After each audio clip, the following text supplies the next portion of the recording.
नमो नमः मित्रों, मैं अंजू शर्मा संस्कृत जीवनम में आप सभी का स्वागत करती हूँ।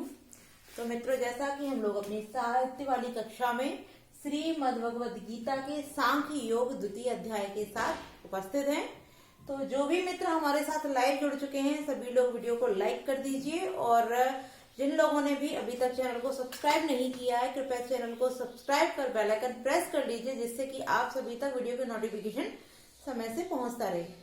साथ ही साथ आप लोग वीडियो की लिंक को अपने दोस्तों के साथ शेयर कर लिए, जिससे कि अधिक से अधिक लोग वीडियो के साथ लाइव जुड़ सकें। तो जैसा कि हम लोगों ने मित्रों कल की कक्षा में श्रीमद्भगवद गीता के जो 11 श्लोक थे उन सभी 11 श्लोकों का अध्ययन कर लिया था, तो आज हम लोग 12, 13, 14 और 15वें श्लोक के साथ हम लोग आज इन चारों श्लोकों का अध्ययन करेंगे। तो जैसा कि हमने देखा था कि अभी जो कथन चल रहा है वह संजय के द्वारा ही कहे जा रहे हैं। संजय धृतराष्ट्र को कुरुक्षेत्र में होने वाले संपूर्ण वृत्तांतों को बता रहे हैं। तो हमने यह जान लिया था कि जो हमारा 11वां श्लोक था उसमें जैसे कि श्री कृष्ण जी अर्जुन से कहते हैं कि हे अर्जुन, जिन व्यक्तियों के विषय में तुम्हें शोक नहीं करना चाहिए ऐसे लोगों के प्रति तुम शोक कर रहे हो, और बातें उन विद्वानों जैसी कर रहे हो जो जिन लोगों की मृत्यु हो चुकी है, अर्थात गतासून जो होते हैं, और जो अगतासून अर्थात जो लोग मृत्यु को प्राप्त हो चुके हैं तथा जो लोग अभी जीवित हैं, ऐसे लोगों के विषय में जो विद्वान लोग होते हैं, जो सज्जन व्यक्ति होते हैं, जो कभी भी ऐसे लोगों के विचार ऐसे लोगों के विषय में सोचते नहीं है, अर्थात जो व्यक्ति मृत्यु को प्राप्त कर चुके हैं, अर्थात जिनकी मृत्यु हो चुकी है, ना तो उनके लिए वह लोग दुख प्रकट करते हैं, शोक प्रकट करते हैं, और ना ही जो लोग जीवित हैं उन लोगों के लिए वह हर्ष उल्लास ही मनाते हैं। ऐसे विद्वानों के समान तो तुम वार्तालाप कर रहे हो, किंतु तुम्हारे प्रियजन मृत्यु को प्राप्त हो जाएंगे उनके लिए शोक भी कर रहे हो।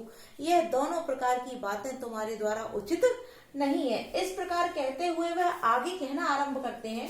तो यह श्लोक भी हमारे जो है वो संजय के द्वारा ही धृतराष्ट्र को बताए जा रहे हैं, किंतु जो की बात है, जो उपदेश श्री कृष्ण द्वारा दिए जा रहे हैं, उसी वार्तालाप का व्याख्यान जो है धृतराष्ट्र के समक्ष संजय कर रहे हैं। तो आगे क्या कहते हैं कि ना तू एव अहम जातु नाशम न त्वम नेमे जनाधिपः न चैव न भविष्यामः सर्वे वयं तः परम। अब यहाँ बता रहे कि ना माने नहीं, तू माने तो, ना माने नहीं, ऐसा ही, एव माने ऐसा ही है, ना तो ऐसा ही है कि अहम माने मैं, जातु माने क्या है कि जातु माने किसी समय में, न माने नहीं, आसम माने था, कि ना तो ऐसा ही हुआ है या ऐसा ही है कि मैं किसी समय नहीं था, ना तो ना ही तुम थे, ना ही इमे माने ये जनाधिप राजा आदि जन थे, अर्थात जनाधिप अधिक माने राजा और जना माने जन, अर्थात राजा लोग थे। ना माने नहीं, च माने और, एव माने ही, और ना ही यह है, ना माने नहीं, भविष्य माने होगा, सर्वे माने सब, वयम माने हम सभी, अतः परम इस समय के बाद, अर्थात इस समय के बाद, ऐसा भी इस समय के बाद भी हम सब नहीं होंगे। तो यहाँ कहने का तात्पर्य है, यहाँ जो श्री कृष्ण है वो अर्जुन से क्या कहना चाहते हैं हम उसको जानते हैं। अर्जुन से श्री कृष्ण कहते हैं कि ना तो ऐसा कभी हुआ है कि मैं इससे पहले या किसी समय में नहीं था, ऐसा कभी नहीं हुआ है, कि ना तो ऐसा ही है कि मैं किसी समय नहीं था, ना तुम थे, और ये भी नहीं हुआ है कि ना तुम थे, और ना ही यह सभी राजा लोग थे। कहने का तात्पर्य यहाँ श्री कृष्ण जो है वो आत्मा के विषय में आत्मज्ञान का ज्ञान देते हुए अर्जुन से कहते हैं कि हे अर्जुन, ऐसा कभी नहीं हुआ है, न तो ऐसा हुआ है कभी कि मैं किसी समय नहीं था, ऐसा नहीं हुआ है कि मैं कभी नहीं था या तुम भी कभी नहीं थे, और ना ये सभी राजा लोग भी कभी थे। कहने का तात्पर्य है कि ये सभी कभी नहीं थे, मैं नहीं था या तुम नहीं थे, ऐसा कभी नहीं हुआ है।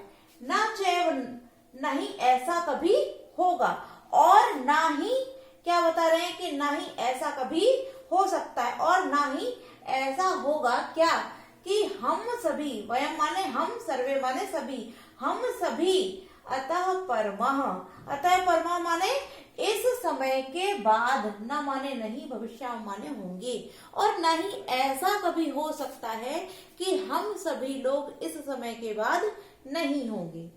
अब यहाँ आप भाव समझिए, यहाँ श्री कृष्ण अर्जुन से क्या कहना चाहते हैं। वह आत्मा के विषय में अर्थात आत्मज्ञान देते हुए अर्जुन से कहते हैं कि हे अर्जुन, ऐसा कभी हुआ ही नहीं है कि जिस समय में मैं उपस्थित ना रहा हूं। मेरी भी छोड़ो, तुम भी कभी उपस्थित नहीं हुए, ऐसा भी नहीं हुआ है। और यह जो तुम्हारे सगे संबंधी राजा इत्यादि हैं, जितने भी राजा तुम्हारे समक्ष उपस्थित हैं या अन्य भी जो राजा लोग हैं, यह भी कभी नहीं थे, ऐसा भी संभव नहीं है। साथ ही साथ क्या भी संभव नहीं है, अगर तुम यह सोच रहे हो कि मैं इनका वध कर दूंगा तो इनका अंत हो जाएगा, तो ऐसा भी तुम्हारा सोचना अनुचित है। क्यों सोचना अनुचित है कि ऐसा भी नहीं हो सकता है कि हम सभी इस समय के बाद भी नहीं होंगे। तात्पर्य यह जो हमारी आत्मा है, यह क्या करती है, शरीरों को बदलती है। मैं इस रूप में नहीं था, किंतु इससे पूर्व भी किसी न किसी रूप में उपस्थित था। तुम आज अर्जुन हो, उससे पूर्व किसी अन्य रूप में तुम भी उपस्थित थे, और यह जितने भी राजा लोग हैं, यह भी किसी अन्य राजा या किसी अन्य रूप में उस समय भी उपस्थित थे। और यदि आज तुम युद्ध अपना कर्म करते हुए इनका अंत कर देते हो, इनका वध कर देते हो, तो ऐसा भी नहीं है कि आज के पश्चात ये या हम सभी आगे भी भविष्य में नहीं होंगे। यह भी नहीं होगा। क्यों नहीं होगा? क्योंकि यह आत्मा इस शरीर के बाद पुनः कोई नया शरीर धारण करेगी, और हम सभी इस समय के बाद भी अवश्य ही होंगे। क्योंकि यह जो आत्मा है, इसका कार्य है कि यह एक शरीर को त्यागती है तो पुनः नवीन शरीर को धारण कर लेती है, यह इसका कर्म है। तो इसके अनुसार हम लोग प्राचीन समय अर्थात आज के समय से पूर्व समय में भी थे और आज भी हैं, और हमारे इस शरीर का अंत होने के पश्चात भी हम लोग आगे भविष्य में विद्यमान होंगे। इस चीज का इस विषय में बताते हुए श्री कृष्ण कहते हैं कि ऐसा मत सोचो, ऐसा हो ही नहीं सकता है कि मैं आज से पूर्व या किसी समय में मैं नहीं था, तुम नहीं थे, या ये सभी राजा लोग नहीं थे। और यह भी मत सोचो कि यदि तुम इनका अंत कर दोगे तो ऐसा भी नहीं हो सकता है कि हम सभी इस समय के पश्चात भी नहीं होंगे। अर्थात यह आत्मा अजर अमर है और यह पुनः नवीन शरीर को धारण करती रहेगी। ठीक है, तो अब हमारा जो अगला श्लोक है, इसमें भी आत्मा, क्योंकि जो श्री कृष्ण है वह 11वें श्लोक से ही अर्जुन को जो आत्मा है उसके अमृतत्व के अर्थात अविनाशी आत्मा के विषय में उपदेश देना आरंभ करते हैं। तो उसी के विषय में आगे बताते हुए कहते हैं श्री कृष्ण कि देहिनो अस्मिन् यथा देहे कौमारम यौवनम जरा तथा देहांतर प्राप्ति धीर तत्र न मोहयति। यहाँ श्री कृष्ण जी कहते हैं कि देहिनो, देह को धारण करने वाली यह जो आत्मा है, अस्मिन, इस, देह माने शरीर में, यथा माने जिस प्रकार, कौमारम, कुमारावस्था, यौवनम, युवावस्था, जरा, वृद्धावस्था, जरा माने होता है बुढ़ापा अर्थात वृद्धावस्था, तथा माने उसी प्रकार देहांतर, देह आंतर, आंतर तात्पर्य दूसरे, देह माने शरीर को, प्राप्ति माने धारण करती है या प्राप्ति करती है। धीरा, जो धीर पुरुष होते हैं, सज्जन व्यक्ति होते हैं, तत्र, इस आत्मा के विषय में न मोहयति, न माने नहीं, मोहयति, मोह युक्त होते हैं। तात्पर्य यहाँ जिस प्रकार हमारा शरीर है, शरीर की तुलना आत्मा से करते हुए श्री कृष्ण अर्जुन को बताते हैं कि हे अर्जुन, अस्मिन, यह देह माने शरीर में, इस शरीर में, इस हमारे शरीर में देहिनो जो शरीर को धारण करने वाली आत्मा है। तात्पर्य आप सभी जानते हैं और हम सभी जानते हैं, जितने भी हम जीवधारी हैं सभी जानते हैं कि यह जो हमारा शरीर है इसको धारण करने वाली आत्मा होती है। क्योंकि हम लोग जन्म और मृत्यु इन दोनों ही बातों से अच्छी तरह से भली भांति से परिचित हैं। क्योंकि जब तक हमारे शरीर में आत्मा का वास होता है तभी तक हम लोग जीवित होते हैं, और जब यह आत्मा हमारे शरीर को त्याग देती है तत्पश्चात हम लोग ऐसा मानते हैं कि हमारी मृत्यु हो चुकी है, जबकि यह सत्य नहीं होता है। हमारी आत्मा इस पुराने शरीर को त्याग करके नया शरीर धारण कर लेती है। तो उसी के विषय में, उसी अमृत के विषय में बताते हुए श्री कृष्ण जी अर्जुन से कहते हैं कि हे अर्जुन, ये अस्मिन माने इस देह माने शरीर में, कि यह जो हमारा शरीर है इस शरीर में देहिनो, इस शरीर को धारण करने वाली जो आत्मा है उसके यथा माने जिस प्रकार से यह जो आत्मा है वह क्या क्या अर्थात उसके 3 स्वरूप होते हैं। वह कौन कौन से? कि जिस प्रकार से इस आत्मा के इस शरीर में कुमारावस्था, यौवनम युवावस्था, जरा माने वृद्धावस्था, अर्थात इस आत्मा के कुमारावस्था, यौवनावस्था और जरावस्था, इन तीनों अवस्थाओं को आत्मा के इस रूप को जाने जाते हैं। अर्थात आत्मा के भी यह 3 रूप होते हैं। उसी प्रकार दूसरी देह को भी यह आत्मा क्या करती है? प्राप्ति, अर्थात प्राप्त होती है। अर्थात कि जिस इस देह माने शरीर में इस आत्मा के जिस प्रकार से कुमारावस्था, युवावस्था और वृद्धावस्था 3 रूप होते हैं, उसी प्रकार से तथा माने उसी प्रकार से देह अंतर, अर्थात इस देह का अंत होने के पश्चात वह द्वितीय, अंतर माने दूसरे शरीर को, देह माने देह को, प्राप्ति माने धारण करती है। इसीलिए तत्र माने इसके विषय में, किसके विषय में? इस देहिनो, इस आत्मा के विषय में जो धीरा होते हैं, धीर पुरुष होते हैं, जो बुद्धिमान व्यक्ति होते हैं, जो सुख और दुख में समान रहते हैं, धीर पुरुष होते हैं, वह न मोह्यति, वह मोह युक्त नहीं होते हैं। अर्थात वह जन्म और मृत्यु के मोह से परे होकर इस आत्मा को अजर अमर मानते हुए न तो जन्म में मोह करते हैं और न ही मृत्यु में शोक करते हैं। न तो वह जीवित होने पर हर्षोल्लास मनाते हैं और न ही मृत्यु होने पर रुदन करते हैं। तो ऐसे ही धीर पुरुष क्यों नहीं करते हैं? क्योंकि वह इस आत्मा के विषय में अच्छी प्रकार से जानते हैं, भली प्रकार से जानते हैं कि यह जो आत्मा है वह एक शरीर, जिस प्रकार से हमारे शरीर जब हम जन्म लेते हैं तो कोमल शरीर होता है हमारा, हम लोग बहुत छोटे छोटे बालक होते हैं। तत्पश्चात धीरे धीरे जब हमारी आयु बढ़ती है तो हम लोग युवावस्था को प्राप्त करते हैं, और युवावस्था के पश्चात हमारा जो शरीर होता है वो वृद्धावस्था की ओर चला जाता है। तो हमारे शरीर के भी 3 रूप होते हैं। बाल्यावस्था होती है, युवावस्था होती है, तत्पश्चात वृद्धावस्था के बाद हमारे शरीर की जिस प्रकार अंत हो जाता है, उसी प्रकार यह आत्मा इस अंत वाले शरीर को त्याग करके पुनः नए देह को धारण करती है। इस चीज को, इस आत्मा के विषय में धीर पुरुष ज्ञान रखते हैं, जानते हैं। इसीलिए इस आत्मा के विषय में जो धीर पुरुष होते हैं वह मोह नहीं करते हैं। तो इस प्रकार से आगे बताते हुए जो श्री कृष्ण है वह पुनः आगे बोलते हैं अर्जुन को ही कि मात्रा स्पर्शास्तु कौन्तेय शीतोष्ण सुख दुखदा आगमा पायनो नित्यास्ताम तितिक्षसस भारतः। अब यहाँ जो भारत है, पहले श्लोक में हम लोगों ने देखा था जो भारत शब्द था वो धृतराष्ट्र के लिए प्रयुक्त किया था संजय ने, किंतु यहाँ जो भारत शब्द प्रयुक्त हुआ है यह भारत शब्द अर्जुन के लिए श्री कृष्ण प्रयुक्त करते हुए कहते हैं कि हे भारत, हे भरतवंशी, हे भारतवंश में जन्म लेने वाले अर्जुन, मात्रा स्पर्शास्तु, जो मात्र स्पर्श अर्थात इंद्रिय और इंद्रिय के जो विषय होते हैं, इंद्रियों के जो शब्दादि विषय के संयोग होते हैं, तो माने तो कौन्ते, हे कुंती नंदन, हे कुंती के पुत्र कौन्ते, शीत माने सर्दी, उष्ण माने गर्मी, सुख दुख दा माने देने वाली, अब सुख और दुख को देने वाले, सर्दी और गर्मी का अनुभव कराने वाले कौन होते हैं? जो हमारी इंद्रियां होती हैं, वही इस चीज का ज्ञान हम लोगों को कराती हैं। इसीलिए यहाँ मात्रा स्पर्शा अर्थात इंद्रियां और इंद्रिय विषय, इंद्रियों से उत्पन्न जो विषय होते हैं उनके संयोग के विषय में बताया जा रहा है कि आगमना पायना अर्थात क्षणभंगुर होती हैं, आज है कल नहीं होंगी, ऐसे क्षणभंगुर। अनित्य जो नित्य भी नहीं है, आज है नहीं है।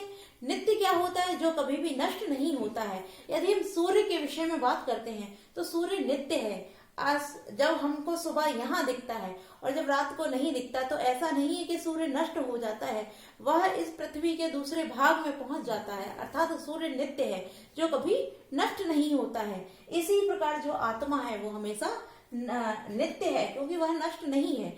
अन्यत्र बाकी जो हमें दिखता है वो अनित्य है। कि तान माने उसकी, तितिक्षस्व माने सहन करो, भारत माने अर्जुन। तो इस प्रकार से यहाँ कहना आरंभ करते हैं कि हे कौन्तेय, हे कुंती पुत्र, हे कुंती नंदन, हे अर्जुन, शीत सर्दी को, उष्ण गर्मी को, सुख और दुख को देने वाली जो इंद्रिय और इंद्रिय विषय के संयोग हैं, तो माने वो तो कि जो इंद्रिय और इंद्रिय के विषय मात्र के संयोग आदि हैं, उनको तो वह कैसे हैं कि आगमना पायना, क्षणभंगुर हैं, अनित्य हैं, नष्ट होने वाले हैं। अर्थात यहाँ अर्जुन से कहते हैं श्री कृष्ण कि हे अर्जुन, हमारा जो शरीर है जिसको सर्दी लगती है वो कैसे लगती है? इंद्रियों के द्वारा ही हम जानते हैं कि हमारा जो शरीर है वो क्या नाम है, सर्दी को महसूस कर रहा है, ये गर्मी को महसूस, शीत माने सर्दी, उष्ण माने गर्मी, और सुख है या दुख है, ये देने वाली कौन है? ये सभी क्या है? हमारी इंद्रियां हैं। इन इंद्रियों के संयोग से ही हमने इन सभी जो दुख है, जो हमको दिखने वाले दुख हैं, वो कैसे हैं? क्षणभंगुर हैं, अनित्य हैं। अर्थात इन इंद्रियों के द्वारा जो हमें सुख प्राप्त होता है वो कैसा होता है? क्षणभंगुर होता है।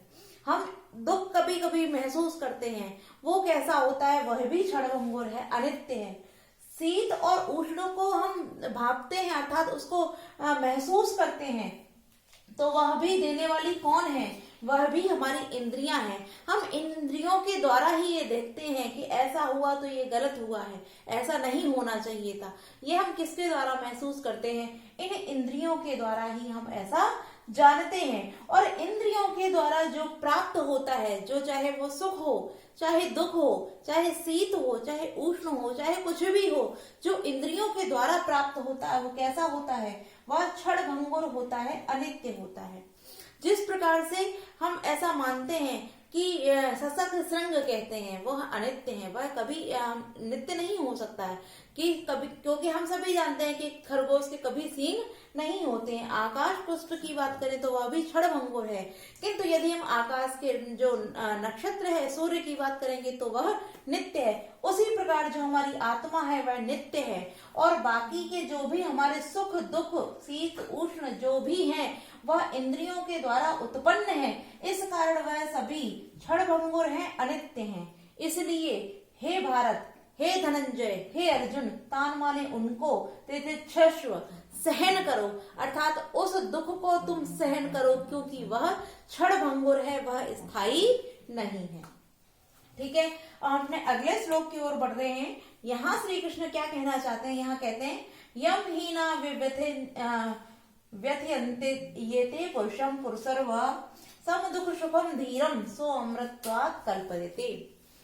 अब यहाँ जो श्री कृष्ण है वो अर्जुन से कहते हैं, अब क्या कहकर संबोधित करते हैं? पुरुषर्व अर्थात पुरुष श्रेष्ठ, पुरुषों में श्रेष्ठ, कि हे पुरुष श्रेष्ठ। यम माने जो, सुख दुख समम, दुख और सुख में समत्व का भाव रखते हैं। जो लोग दुख और सुख में समत्व का भाव रखते हैं अर्थात व्यथित नहीं होते हैं, ना विव्यथे, ना व्यथयन्ते ते, अर्थात जो सुख और दुख में, दुख और सुख में समत्व का भाव रखते हैं और जो व्यथित नहीं होते हैं, वह धीर पुरुष, वह धीर पुरुष सो अमृतत्वात्, अर्थात वह लोग अमृत को प्राप्त होने योग्य होते हैं। तो इस प्रकार कहना आरंभ करते हैं कि हे पुरुष श्रेष्ठ, हे अर्जुन, पुरुषों में श्रेष्ठ हे अर्जुन, जो लोग दुख और सुख में समानता रखते हैं, जो ना तो दुख में दुखी होते हैं और ना ही सुख में सुखी होते हैं, उन सभी दोनों ही भावों को वो समानता प्रदान करते हैं और व्यथित नहीं होते हैं, ऐसे धीर पुरुष, ऐसे धीर पुरुष अमृत को प्राप्त करने योग्य होते हैं, अर्थात अमृत्यु को प्राप्त करने योग्य होते हैं। इसलिए हे अर्जुन, तुम समत्व के भाव को प्राप्त करो। तुम ना तो सुख में सुखी हो, ना ही दुख में दुखी हो। क्यों नहीं हो? क्योंकि यहाँ जो आत्मा के विषय में वर्णन किया जा रहा है, उस विषय में श्री कृष्ण जी बताते हुए कहते हैं कि हे अर्जुन, मैं तुमसे जो कह रहा हूं कि यह जो आत्मा है वह अजय अमर है, अजर अमर है, ना तो ये मारी जाती है और ना ही ये मरती है, और जो सुख और दुख में समान रहते हैं, व्यथित नहीं होते हैं, अपने आप को व्यथित नहीं करते हैं, वह धीर पुरुष, वही धीर पुरुष क्या होते हैं? समत्व के भाव को, समत्व के भाव को अर्थात समानता के भाव को धारण करने वाले जो धीर पुरुष हैं, वो व्यथित नहीं होते हैं। अर्थात जो सज्जन व्यक्ति होते हैं, जो धीर पुरुष होते हैं, वह क्या करते हैं? वह ना तो दुख में दुखी होते हैं और ना ही सुख में सुखी होते हैं। वह दुख का खेद नहीं करते हैं और सुख का उल्लास नहीं करते हैं। ऐसे धीर पुरुष अपने आप को व्यथित नहीं करते हैं। और वह कैसे होते हैं? वही धीर पुरुष जो ना तो दुख में दुखी हुए हैं और ना ही सुख में सुखी, अर्थात उन्होंने दोनों ही भावों को समानता प्राप्त की है। ऐसे धीर पुरुष अमृतत्व, अर्थात उनको अमृतत्व प्राप्त करने योग्य वही धीर पुरुष माने जाते हैं। इसलिए हे अर्जुन, शोक और मोह को त्यागो। यहाँ कोई अपना कोई पराया नहीं है, किसी की मृत्यु नहीं होती है, किसी का जन्म नहीं होता है। तात्पर्य यह जो आत्मा है, आज इस शरीर को धारण किए है, कल किसी अन्य शरीर को धारण किए होगी। इसलिए तुम भी इस धीरता को प्राप्त करो और अपने आप को सुख दुख में समान भाव करके व्यथित मत हो, क्योंकि तुम पुरुष श्रेष्ठ हो, तुम पुरुषों में श्रेष्ठ हो। इसलिए तुम भी धीर पुरुषों की भांति अमृतत्व को प्राप्त करो।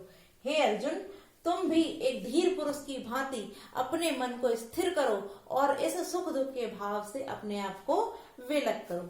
तो इस प्रकार से जो कृष्ण है वो अर्जुन को समझाने का प्रयत्न करते हुए कहते रहते हैं और उन्हें उपदेश देते हैं। तो आज के लिए हम इतना ही रखते हैं। कल की वीडियो में हम आगे के श्लोकों के साथ उपस्थित होंगे। आप सभी को वीडियो अच्छी लगी तो वीडियो को लाइक अवश्य कीजिए। नमो नमः मित्रों।